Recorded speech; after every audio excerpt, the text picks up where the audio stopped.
Yes, sir. The Congress has upped the federal debt to what, 16 trillion?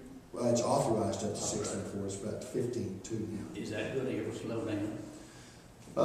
It only slows down if we can shrink the deficit.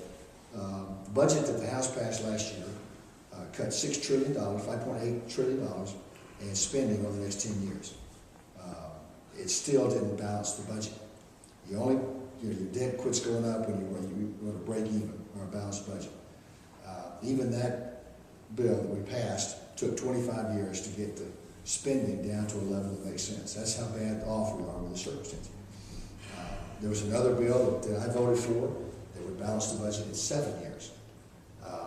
But it only got 118 votes in the House. And so the debt is obviously associated with the deficits that you run each year, that you have to borrow that money. So if you look at a 10-year projection or a 20-year projection, however long it takes us to get to a balanced budget, then that amount of increase in the debt is inevitable. Because there's one and the same. If it's a deficit, you got to borrow it.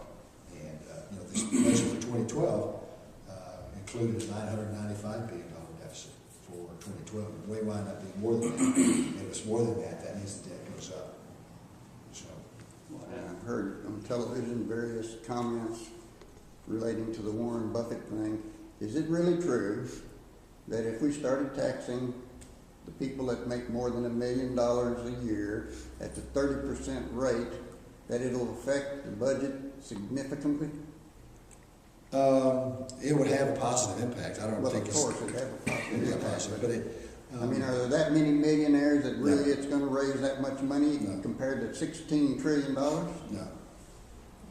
No, we're spending about 25% of GDP right now, 25% of GDP at the federal level. That's unsustainable. We have to get it under 20%. The historic norm is about 20. And so it's not a revenue issue. It's a spending issue. We've got to get to 25, either grow the economy, hold spending level, and grow the economy so that you balance it out, or you've got to cut spending. Now, holding current spending flat is impossible because entitlements go up each year because more people are being eligible for a particular benefit. So, but no, that won't. That's not a panacea. That won't fix it.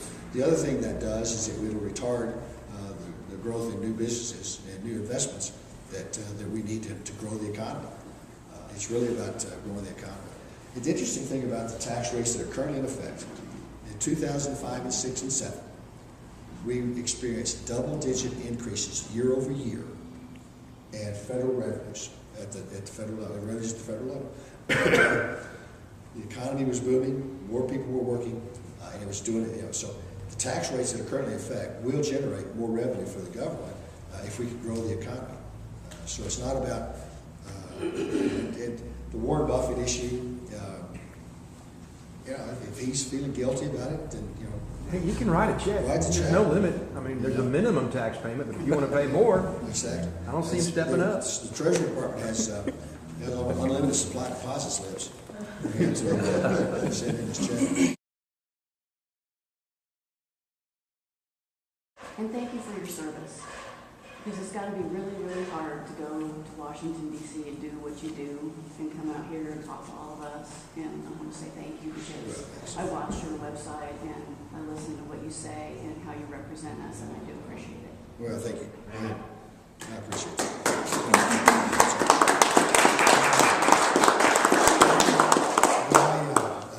This is a great job. I get to represent the folks of district level, and I love doing it. So thank you. Appreciate it.